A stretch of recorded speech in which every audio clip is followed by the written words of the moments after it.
Well, John Giandria looks like someone you'd find in a fitness magazine. You'd probably never guess that he had once weighed close to 500 pounds. The process. What is it like to be obese? What is it like to wake up every single day hating everything? What is it like to wake up and some days you just wish you didn't wake up? That's pretty heavy. I had nobody else to blame. Just myself. Couldn't blame the world, couldn't blame parents, couldn't blame anybody. I could only blame myself. And really that burden, it's a lot. That's a really heavy burden to actually have to bear, to carry around every day. When you walk into a room and you know you're gonna be the fattest person in there. When you walk into the room, you know you're gonna be the most uncomfortable. Most rooms, you are hot. You're already sweating walking in. Anxiety is amazing. But you see, we've done this to ourselves. See, part of the thing about society is that it's easy to make fun of fat people. And they don't have to understand us. They don't have to understand obesity. It's not their fucking job. And we don't have to rely on them to be compassionate or not snicker or make fun of us or anything. That has nothing to do with them. It's easier to blame them. It's easier to say, I'm going home because I'm so upset because somebody made fun of me, so now I'm gonna eat again. You just continue to do what they already know you're going to do. That's just about the entire thing of obesity. As a whole, a lot of us got fat for some reason, right? We didn't come out 50 pounds heavier than the next baby. No, we were 6 or 7 or 8 or 9 pounds. Some of you are 12, right? But then after that, it's where it went. Some of you are fat, some of you have skinny brothers and sisters, or maybe you're skinny, maybe you have a fat brother or a fat sister, and it doesn't make sense. But if you look even as a child, some of these fatter children, they don't play. They don't play as hard as somebody else. I had always skinny friends, right? When I was in 6th grade, skating was a big thing. You jump on your skateboard. I was the fattest kid out there trying to skate, and I looked funny. You know, that's the other thing about being big that people really don't talk about. And I waited to make this fucking video. I've wanted to make this video because what's crazy is that you have shoe companies, clothing companies, meal prep companies, beauty companies. All of these companies, they're giving shoes, hundreds and hundreds, thousands upon thousands of dollars of product to social influencers. I hate that fucking word too. These guys aren't influencing anything. They're saying one thing and doing another. That's the craziest thing. I've worked out in Converse for most of my life, or Asics that I do my walking. I've tried to do my jogging, most comfortable shoe. But do you see Converse or Asics saying, hey, fat person, I want to give you some fucking shoes and I want you to give us a review on your shoe. I want you to, the other shoe that your knee or your leg or your ankle hurts so bad, but now your knee doesn't hurt in our shoe. I want you to talk about that. I want to be able to help you. 63% of the United States is fat, obese. And you find me a company that's actually standing up to say, hey, I want to do something about it. Nope.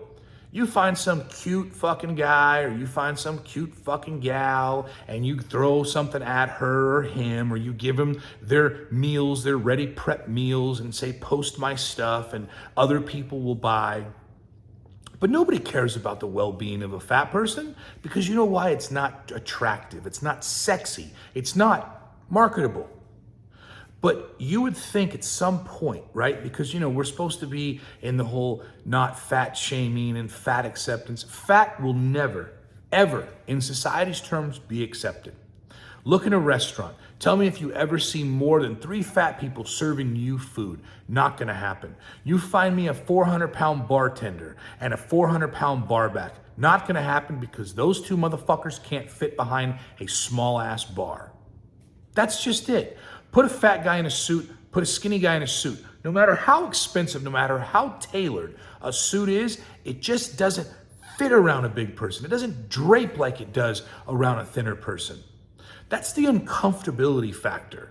And that's what's mind-boggling. Hell, even big and tall stores will use more of a muscular, bigger person than actually taking a real fat guy. I won't name it. There's a 3-letter word or 3 letters of initial that I shop at, right? And there's some big guys I see in their calendar, but overall, they find maybe an ex-retired NFL player or something, but nobody really is. And it's hard, and we just are getting fatter. You would think they would make better clothing. Most fat guys don't pull their pants up to their waist, so you need really a low-rise type waist. You think those things go up to 48, 50, 60 on some waist? No. We're at such a disadvantage because we've put ourselves at disadvantage. And it's not anybody's fault. It's not the fault of the company, but you would think on a profitable side or more of a supporting side, companies would do this, but they don't. They don't give a shit. But yet we can keep still buying, but they don't want to recognize. And I have said this so many fucking times before, that if a shoe company was actually to get together with a group of big people, the amount of money that they could make, but the amount of knees, ankles, legs, shins you would save or help. A big person is not comfortable, right? So we want to say, go do this or go do that or go out and exercise, get outside. But if you're not comfortable, why? Right? And it's not about what some people say, oh, you have to make everything comfortable for a fat person. No, no one ever said that. But if certain things were a little more comfortable, they might be inclined to actually do something. So that's what I want to push for. So part of this video is saying, I'm drawing a line in the sand. I'm going to find a company, whether it's Asics or it's Brooks or it's OnCloud.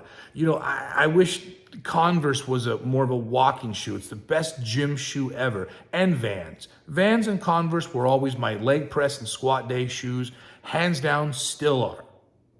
Asics are my shoe that if I want to go out and walk a mile, 2 miles, go to Disneyland, do something, I'm in my Asics. I don't give a fuck about designer shoes because they're not comfortable. And half the time, designer shoes are not made for wide feet or big people whatsoever. So it's cool. Oh, I got a pair of Louboutins. Most uncomfortable fucking thing ever to wear because you might think you're cool, but you're not. You have blisters, your feet don't fit.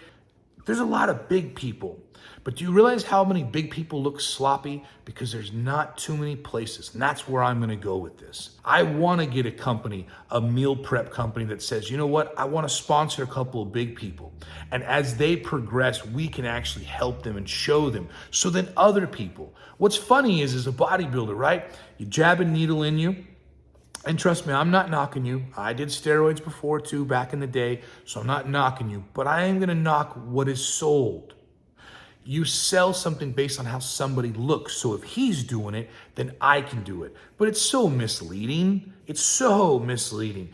Peptides and all of these things that kids are starting to do and fucking themselves up and needing Viagra by the time they're 25 years old, or their semen counts are going down. It's such a thing that's not talked about in this country.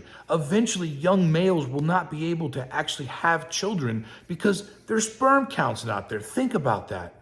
But as long as you look good, okay, society loves you. But if you're fat, society hates you. That's a problem. But imagine a shoe company that says, hey, we make Beast, actually. Brooks makes a shoe called the Beast. Might not still be around, might be old, whatever. But it was that. But you know how many fat people took offense to that, which drove me crazy? Oh, I'm wearing a Beast. Because if you saw the shoe, right, people know that it was more of the fat shoe. But think about that. This is the problem. But they didn't really want to market it that way. But imagine you get a poster, you see a marketing aspect, a fucking billboard of a couple of big people, men and women, and they're wearing their shoe. And every time they are able to show some type of achievement, you're gonna have more big people say, I'm gonna buy that shoe. You have a jean or a shirt that's comfortable, that fits on you. Half the time for us, we have to go buy a 3XL or a 4XL. Shit, I remember when I was 485, I was wearing 5 and 6XL. And there was only a couple of t-shirt companies that made the right kind of shirt that you could remotely feel comfortable. A lot of those other companies, their necks were really high. They were super tight. You got 2, 3, 4 fucking chins. The last thing you want is to feel constricted. Worst thing ever. So fat is not pretty. Fat is not attractive, and I understand that. But if some companies decided, you know what, we're going to want to support this, we're going to want to help this, then it's up to us, the biggies, to say we're going to do this, right? Because a lot of companies say, well, I've given someone something, but they never did anything with it. And that's fair. But what about the people that want to lose weight? What about the people that want to better their lives? I am going to start doing some more reviews. I'm going to buy a pair of shoes. I'm going to spend my money, buy a pair of shoes, and I'm going to at that company and say, your shoe fucking is great or your shoe fucking sucks. And I'm going to do it. And I don't care. There's no reason why I should. People knock and critic things all the time, right? Your meal prep company, it sucks, or your food is stale, or it's not very good. But I don't see anybody stepping up. As long as I pay you, who cares if you like it or not, as long as I get my money. But what happens if you get enough people to start giving reviews? You can affect something. You can affect change. Imagine a t-shirt that fits you well, that even though you are big and you're always tugging, big people are always yanking, thinking that we're gonna hide our belly. Here's a news flash, okay? This is for all of us. Everybody can fucking see we're fat. So yanking on your shirt doesn't help you.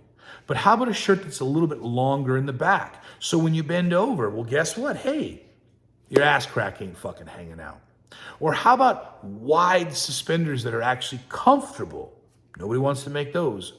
I need a factory so I can make shoes and clothing and suspenders, and then a goddamn kitchen on the side so I can then start cooking the food. But think about that. Think of how much more a company can be active and how many more people it would affect and inspire to do that.